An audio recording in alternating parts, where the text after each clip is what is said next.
Welcome back to the channel, everybody. We got a cool guy in the house, a very badass dude that I want to show you and talk about, and maybe we can improve our own batitude. Into nerd mode. Can't see shit in those. Today, I want to react to a very cool guy that I came across. I, unfortunately, or fortunately, deleted TikTok because that taxidermied billionaire bought it and made it horrible day one. Instagram, not much better, but I've been relying on Reels to stay in the loop on what's trending and who's out there, who's making waves. I came across a fella who goes by Tony the Greaser on Instagram and was fascinated, immediately fascinated, because, you know, there's a lot of alpha male bros out there with podcasts and crypto scams, and he's just a guy from the 50s living an authentic 50s lifestyle in the year 2025. I really hope that he hasn't brought along with him the racism and misogyny, but don't hold your breath. So Tony the Greaser, he's a guy, wears a leather jacket, puts pomade in his hair, and takes part in a couple of fun activities, throwback time-killing activities that one is wont to do 75 years ago. Things that don't bother me as a greaser. My car making funny sounds, comments from faceless pages, dirty shoes, fake tough guys, being underestimated, jealous stares, grease stuck in my hair, and your opinion, man. Hey, that's just like your opinion, man. Greaser son or Lindy Hop daughter? So this is Tony the Greaser. He stands outside of, I don't know, middle schools and flips a coin. He lives a greaser lifestyle, 100%. Or does he? This is like what a middle schooler does when they're trying to figure out like who they are. His favorite movie is clearly The Outsiders, but I would say he's more of an insider. It's more of an indoor kid. This is kind of a crazy list because dirty shoes, my car, and then fake tough guys. Brother, got some bad news for you. You're it. No one's underestimating you. They're probably overestimating you. This is the same attitude that like a divorced alcoholic stepdad has. The only difference is the divorced dad wears one of those shirts that's got printed on the back. My pronouns are try me. I am the only 50s guy in the world. Hey buddy, I think the roller Zoku people in Japan would like to have a word. They're at least doing 50s Americana different and, I mean, way more exaggerated and kind of making it their own and changing it to the point where they're not just going to a Kohl's and buying some denim jeans. I doubt that Tony the Greaser has the same yoinky sploinky moves as the rockabilly Japanese guys do, man. There's no way this guy's coordinated.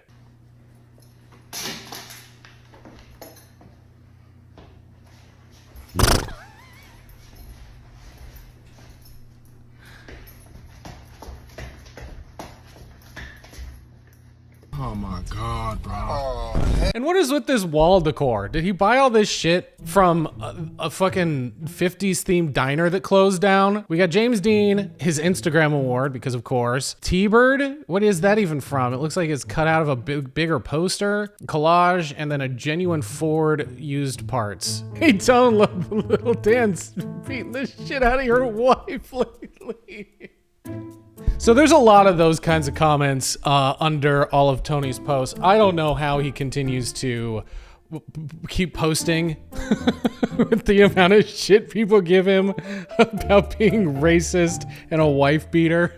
Hey Tone, what would a greaser do if a minority was flirting with your gal? This just makes me wonder if people in the 1950s were doing this about, you know, 1800s or early 1900s pioneering people with like tuberculosis. People in the comments constantly are asking to see a hog reveal. I'm curious if at some point in Tony's past, he said he had a motorcycle. People call motorcycles hogs all the time, or if they think that because of the way he dresses, he should have a motorcycle. This is all speculation here, folks. I'm curious if at some point the meaning of hog changed from motorcycle in the comments to cock and balls.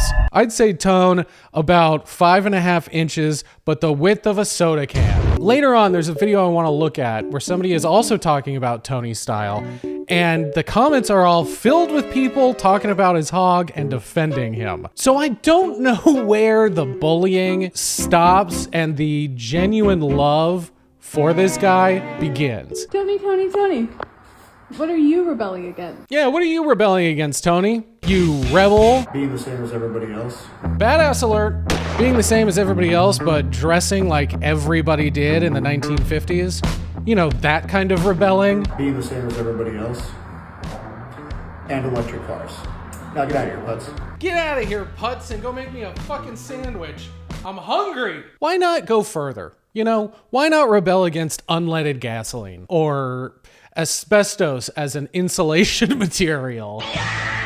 The annoying thing is that he doesn't fully 100% live this life. He can't. I'm not saying that nobody should dress like a greaser. Go for it, for sure. But to go online and make content where you're like, I'm the only 50s greaser in the world is wild. I mean, the contradiction of even filming yourself and posting this shit on the internet, right?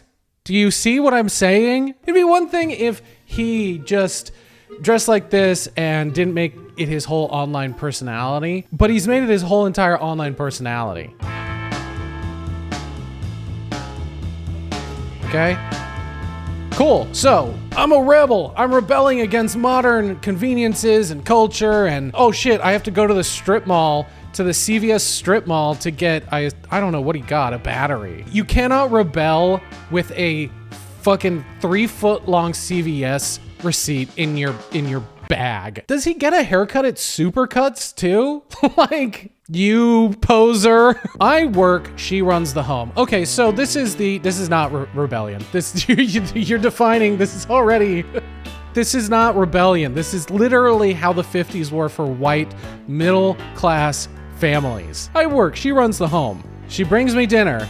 And it's just reheated pizza. Like, she's not pulling her weight. Can she even cook, or is she just giving him reheated pizza because if she burned it, he'd fucking feed her a knuckle sandwich? This whole thing about rebellion just implies that you're not prescribing to institutional norms, right? Which would be shit like this. The stay-at-home wife, the 9-to-5, her making dinner and stuff. There's something that you are refusing to do because they are arbitrary social constructs. None of this is rebellion.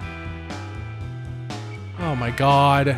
Oh my God. Not only does she feed him reheated, it might not even been reheated. I didn't see any steam coming off there. Fridge pizza.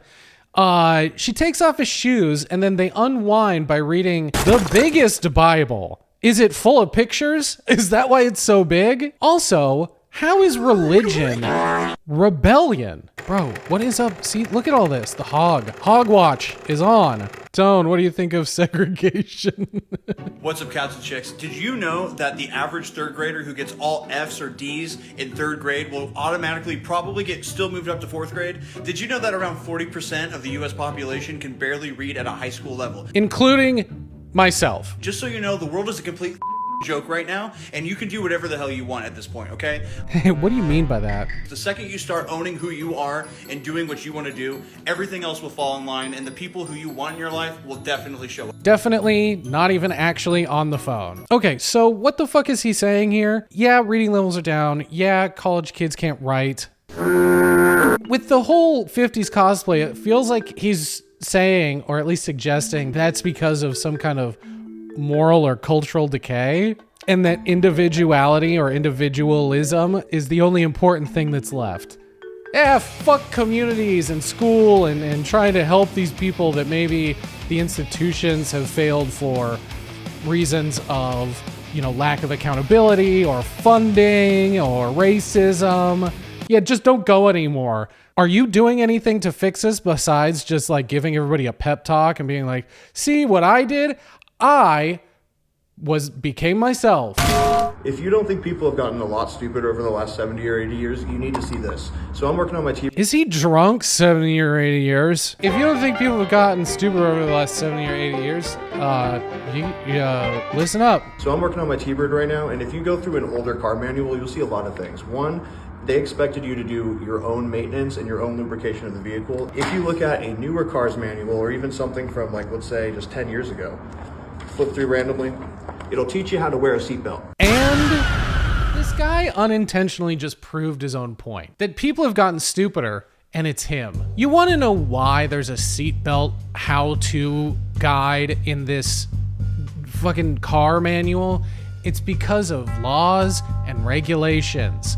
It's because this company, whoever made this car, put that in there because at some point, somebody got in an accident and probably either didn't know or claimed they didn't know how to use the seatbelt or didn't even have seatbelts because there weren't car seatbelts until the 70s. And then they got sued. Now you got to put in there how to use the seatbelt, or it was self-imposed.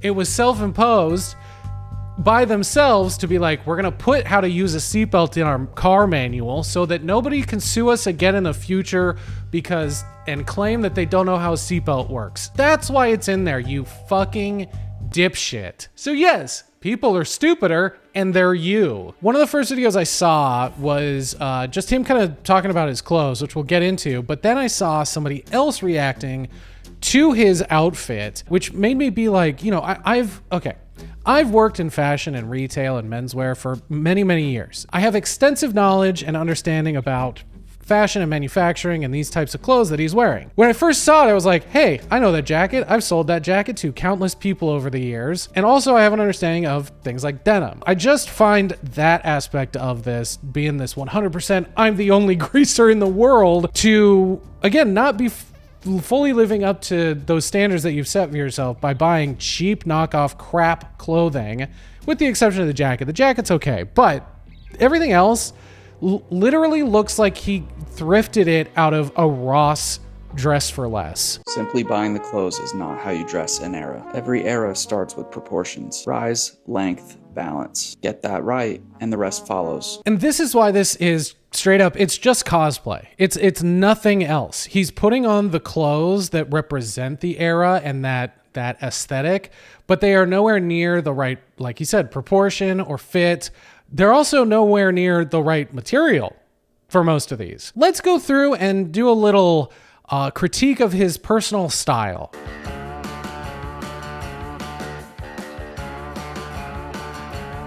Cool, dude.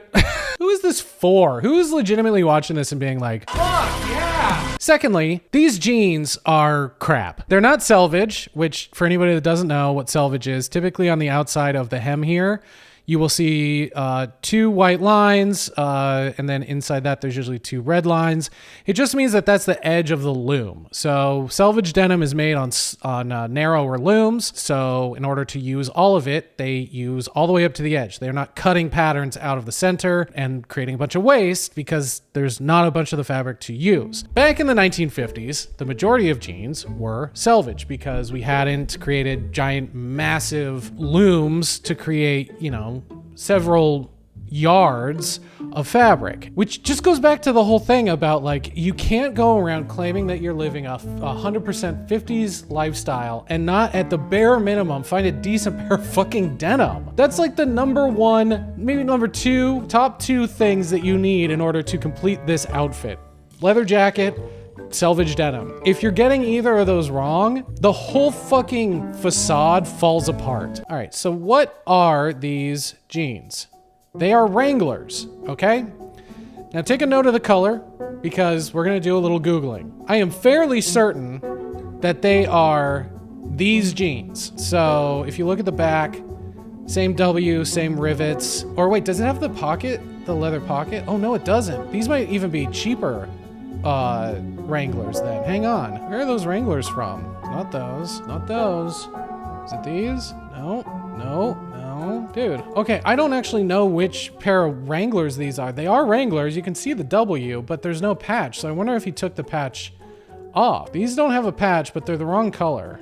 So they're Wranglers, but most Wranglers are gonna be, I mean, 60, 70, 74. If they're the stretch ones, 22. Oof. Any, like, Levi's, Wrangler, they're all shit. Don't buy them if you can afford to get a nicer pair of jeans because they're cut in stacks like this thick. So there's shift that happens when the dye slices through them to make the pattern. So that's why every pair of Levi's kind of fits different. If you want to be a greaser, you gotta spend a little money. Like even the Wrangler salvage ones, they're only $100. That's not terrible, but I just don't trust that they're cut that well. So those are the pants he's rocking with. Let's check out the rest of his wardrobe. Tony, it's freezing. What type of jackets do greasers actually wear?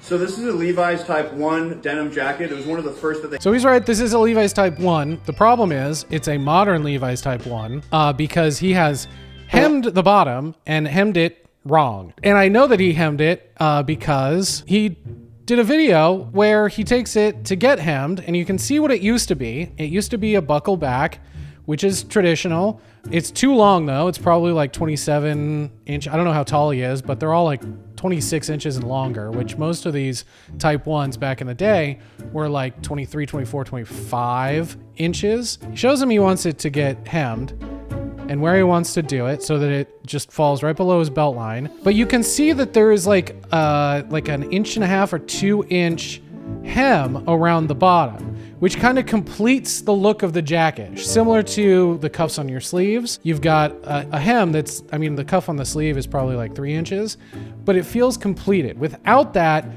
it feels off and wrong, and it just looks weird. It doesn't finish the jacket right. So he drops it off, gives it to that guy, and that's finished. And you can see how it sort of wants to roll up and away.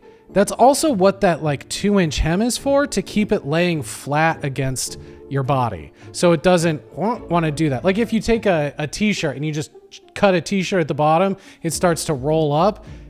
That's what's happening here, and that's why you don't do this to a fucking denim jacket. You just buy the right Type 1 that is constructed in the right proportions. There are brands that create reproductions that are authentic down to like, you know, the inch, the half inch. So there are brands like Black Sign and Orslo that make Type 1s that are authentic to the original. The other problem with Tony's fucking Type 1 is that it's got hand warmer pockets. These jackets did not have pockets. That is a modern addition. It especially looks weird when it's hemmed like this because they're not in the right place. The pockets should be higher on a jacket this short. But regardless, Orslo jackets, like, they don't have pockets on the side. They weren't supposed to. They were never designed like that. So everything about Tony's fit here is wrong. If you did want a denim jacket from the 50s, there's nothing better than a Levi's Type 2. He is correct. This is a Type 2, as you can see by the two chest pockets, or I guess like rib cage pockets. Still too fucking long. He's buying modernized versions of these. It also has hand warmer pockets, and it's a dog shit wash. Why is it gray? Why does it look almost acid washed? And even with some of the repros, they are still kind of too long a lot of the time. There are a lot of brands that try and remake and redo and use like decent materials and construction, but they're just the wrong length because guys have gotten so averse to short cropped jackets, even though those proportions, in my opinion, look way better on most body types. They extend your legs.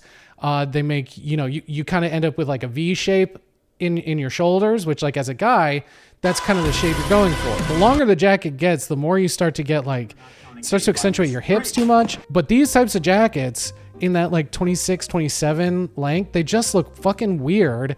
And it doesn't suit the design either. Doesn't get better than this, and you know that for a fact. This is a Schott 1-star Perfecto made famous by Marlon Brando himself. This jacket is from the company Schott that I worked at for 7 years. They are the first company to put a zipper on a jacket. They designed this asymmetrical biker jacket style that everybody is, you know, that's ubiquitous among motorcycle culture. We all know what it is.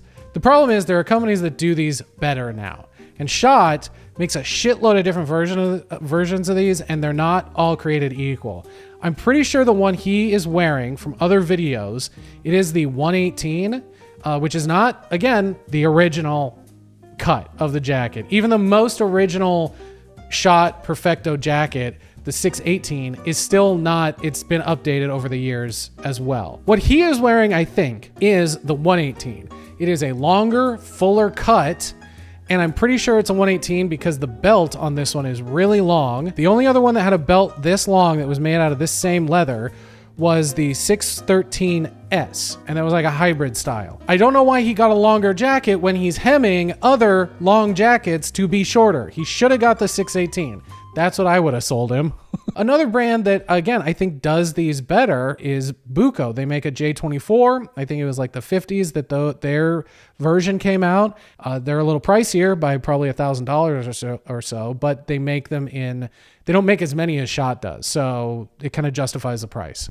Smaller batches, etc. But all of this is to say, this guy is going around talking about how he's born in the wrong fucking generation, man. Trying to cosplaying as a 1950s greaser and getting all the shit, the aesthetic stuff wrong. Like, if he's about the details and he has all this fucking bullshit memorabilia in his duplex apartment, you gotta dress the part if you're gonna say, I'm the only greaser in the world. I'm the only 50s greaser in the world. I am the only 50s guy in the world. That's a crazy statement to make. It's annoying because it's impossible to live this lifestyle or live this aesthetic 100% without bringing along all the baggage that comes along with this era of segregation and misogyny. It's probably pretty obvious that, like, it's not that this is even conservative coded. It's like, this dude's a fucking conservative. He's a trad husband with his trad wife, living a trad lifestyle, or at least trying to and wanting to. It just makes me question, like, okay, what do you think about,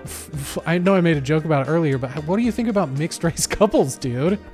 What about women's rights, feminism? Do you believe in any of that shit? And it just makes it more and more unbearable to see dudes that try and fucking do this shit. Especially buying the ill-fitting, modernized clothes. Like, he says he cares about the details, but then he misses so many of them and lacks any nuance when talking about fucking child reading levels and people being stupider. Like, dude, read a book other than the Bible once in a while. Get off the internet. Stop looking at men's blogs, men's style blogs. It's rotting your brain. And another thing, I hate the way he wears his fucking belt. Oh my God, bro. All right, everybody, that's the video. Thank you so much for sticking around. If you made it this far, that means you're special. Now, follow the rules of the channel, which are like, comment, share, and subscribe. I have a Patreon. I have an Instagram. You should go follow. My Patreon is $1 a month. You get all my content ad-free.